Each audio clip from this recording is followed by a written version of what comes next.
warahmatullahi wabarakatuh. Perkenalkan, nama saya Leira Romata, kelas 1A jurusan agroindustri. Saya di sini untuk menjelaskan senyawa toksis. Senyawa beracun dalam pangan. Apa itu racun? Pengertian racun. Racun adalah zat atau senyawa yang dapat masuk ke dalam tubuh dengan berbagai cara yang menghambat respon pada sistem biologis sehingga dapat menyebabkan gangguan kesehatan, penyakit, bahkan kematian. Tanaman pangan seperti sayuran dan buah-buahan memiliki kandungan nutrien, vitamin, dan mineral yang berguna bagi kesehatan manusia. Meskipun demikian, beberapa jenis sayuran dan buah-buahan dapat mengandung racun alami yang berpotensi membahayakan kesehatan manusia. Racun alami adalah zat yang secara alami terdapat pada tumbuhan dan sebenarnya merupakan salah satu mekanisme dari tumbuhan tersebut untuk melawan serangan jamur, serangga, serta predator. Bahan toksis. Bahan toksis adalah bahan kimia atau fisika yang memiliki efek yang tidak diinginkan. Karakteristik bahan toksis. Karakteristik suatu bahan toksis ditentukan sifat toksitas atau toksiti, bahaya atau hazard, dan risiko. Toksitas bahan toksis. Toksitas bahan toksis adalah gambaran dan kuantifikasi mengenai suatu bahan toksis. Faktor penyebab adanya racun pada tumbuhan. Faktor dalam interaksi, yaitu suatu keadaan di mana tumbuhan tersebut secara genetik mempunyai atau mampu memproduksi anti nutrisi tersebut dalam organ tubuhnya. Faktor luar lingkungan, yaitu keadaan di mana secara genetik tumbuhan tidak mengandung unsur anti nutrisi tersebut, tetapi karena pengaruh luar yang berlebihan atau mendesak, zat yang tidak diinginkan mungkin masuk dalam organ tubuh. Contohnya adalah terdapatnya C berlebihan pada tanaman yang mengakumulasi sel dalam protein, misalnya pada Astragalus sp. Sebagian besar racun atau anti nutrisi umumnya diperoleh dari hasil metabolisme sekedar tanaman. Hasil metabolisme sekunder dibagi dua berdasarkan berat molekulnya.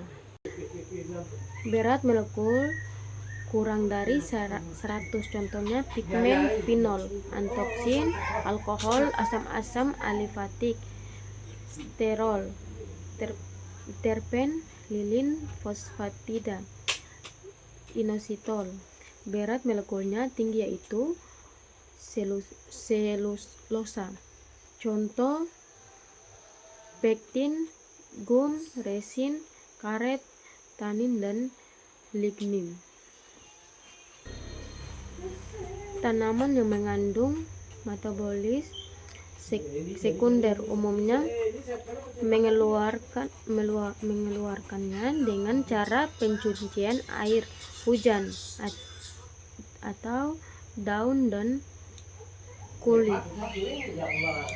Penguapan dari daun, contoh kamfer. Ekstresi oksida pada akar, contoh alang-alang. Dan dekomposisi pada bagian tanaman itu sendiri. Sumber senyawa beracun. Senyawa beracun alamiah. Sejumlah jenis bahan makanan sudah mengandung bahan beracun secara alami. Sejak asalnya, racun ini berupa ikatan organik yang disintesis atau hasil metabolisme. bahan makanan, baik makanan nabati maupun bahan makanan hewani, seperti jenis ikan tertentu, kerang-kerangan, dan sebagainya. Adapun jenis-jenis senyawa beracun alami yaitu kentang. Racun alami yang dikandung kentang termaksud dalam golongan glikolkoloid dengan dua macam utama yaitu solanin dan coconin. Kadar glikolkoloid yang tinggi dapat menimbulkan rasa seperti terbakar di mulut, sakit perut, mual, dan muntah. Bayam bisa bersifat meracuni akibat asam oksalat yang banyak terkandung dalam bayam. Asam oksalat yang terlalu besar dapat mengakibatkan defisiensi nutrien, terutama kalsium, mengiritasi seluruh pencernaan, terutama lambung, karena asam kuat berperan dalam pembentukan batu ginjal. Singkong, kandungan sianida dalam singkong sangat bervariasi. Kadar sianida rata-rata dalam singkong manis di bawah 50 mg atau kg berat asal, sedangkan singkong pahit dalam 50 mg atau kg. Menurut FAO, singkong dengan kadar 50 mg sampai kg masih aman untuk dikonsumsi manusia. Singkong mengandung racun linamarin dan lactobacillus. Yang keduanya termasuk golongan glikosida sinogenik. Gejala keracunan sianida antara lain penyempitan saluran nafas, mual, muntah, sakit kepala. Kasus berat dapat menimbulkan kematian. Cara mencegah beracun dengan perlakukan sebelum dikonsumsi. Sebaiknya singkong dicuci untuk menghilangkan tanah yang menempel, dikupas lalu direndam dalam air bersih yang hangat selama beberapa hari, dicuci lalu dimasak sempurna, baik dibakar atau direbus, sehingga linamarin banyak yang rusak dan hidrogen sianidanya ikut terbuang keluar, sehingga tinggal sekitar 10-40 mg atau kg akan mudah hilang oleh penggodakan asal tidak ditutup rapat dengan pemanasan enzim yang bertanggung jawab terhadap pemecahan linamarin menjadi inaktif, sehingga hidrogen sianida tidak dapat terbentuk. Jengkol dan petai Cina. Di dalam biji jengkol terkandung asam jengkolat. Racun jengkol dapat dikurangi dengan cara perebusan, perendaman dengan air, atau membuang mata lembaganya karena kandungannya racun terbesar ada pada bagian ini. Pada petai Cina mengandung senyawa beracun mimison. Cara menghilangkan atau menurunkan senyawa beracun mimosin pada petai Cina dilakukan dengan merendam petai Cina dengan air pada suhu 70 derajat Celcius 24 jam atau pada 100 derajat Celcius selama 4 menit. Dengan cara tersebut, kandungan mimosin dapat diturunkan dari 4,5% menjadi 0,2% atau penurunan sebanyak 95%. Senyawa beracun dari mikroba mengenai istilah yang mirip sebelum pembahasan.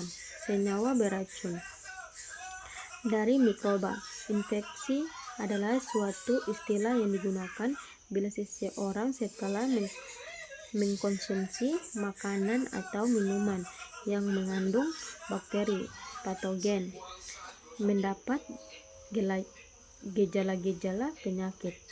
Keracunan yang disebut juga intoksikasi disebabkan mengkonsumsi makanan yang telah mengandung senyawa beracun yang diproduksi oleh mikroba, baik bakteri maupun kapang. Beberapa senyawa racun yang dapat menyebabkan intoksifikasi adalah bakteri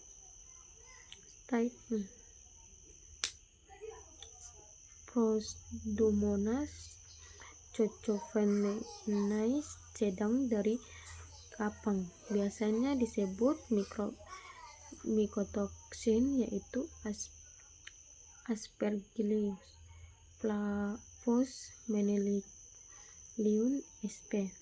Terdapat banyak bakteri patogen yang membahayakan kesehatan manusia, antara lain Escherichia coli.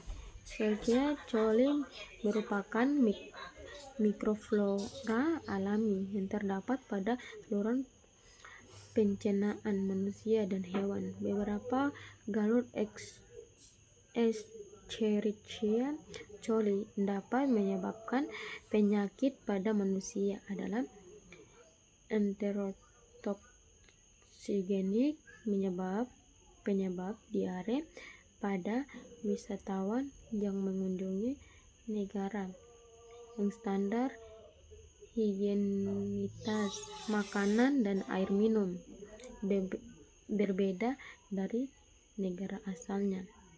Enterohemorrhagic bakteri patogen penyebab fotbane disease akibat penggunaan kotoran sapi sebagai pupuk. Enteropatogenik Enteroinuaceae Enterogreatif senyawa beracun dari residu pencemaran logam berat. Pertama, timbal. Timbal merupakan non-essential trace elemen yang paling tinggi kadarnya dalam tubuh manusia, yaitu 100-400 mg per orang, tergantung berat badan. Kontaminasi dalam makanan dapat terjadi melalui kemasan, kaleng yang dipatri, zat warna, tekstil, atau makanan yang tercemari oleh udara dan air yang telah tercemar oleh timbal. Kaleng kemasan dan alat-alat dapur juga dapat merupakan sumber kontaminasi timbal, khususnya alat dapur yang terbuat dari kuningan atau tembaga yang dilapisi timah hitam dan timah putih. Kandungan timbal pada peralatan tersebut banyak terlepas dan larut dalam sayur dan larut pada saat pemasakan. Keracunan timbal. Secara umum, tertimbunnya timbal dalam tubuh akan bersifat racun kumulatif yang dapat mengakibatkan efek yang kontinu. Kadar timbal yang cukup tinggi di dalam darah dapat menginaktifkan vitamin D, dapat akibatnya akan mempengaruhi penggunaan ion dapur atau kalsium di dalam tubuh, di mana adanya vitamin D dan kalsium diperlukan untuk memperkuat struktur tulang. Semakin tinggi kadar timbal dalam tulang wanita semasa muda akan mempertinggi peluang terjadinya osteoporosis ketika wanita tersebut memasuki usia lanjut. Merkuri. Batas maksimum merkuri yang boleh dikonsumsi adalah 0,3 mg atau orang per minggu atau 0,005 mg atau kg berat badan, dan dari jumlah tersebut tidak boleh lebih dari 0,0033 mg atau kg berat badan sebagai metil merkuri. Merkuri selain meracuni ikan juga bertanggung jawab terhadap keracunan bahkan makanan.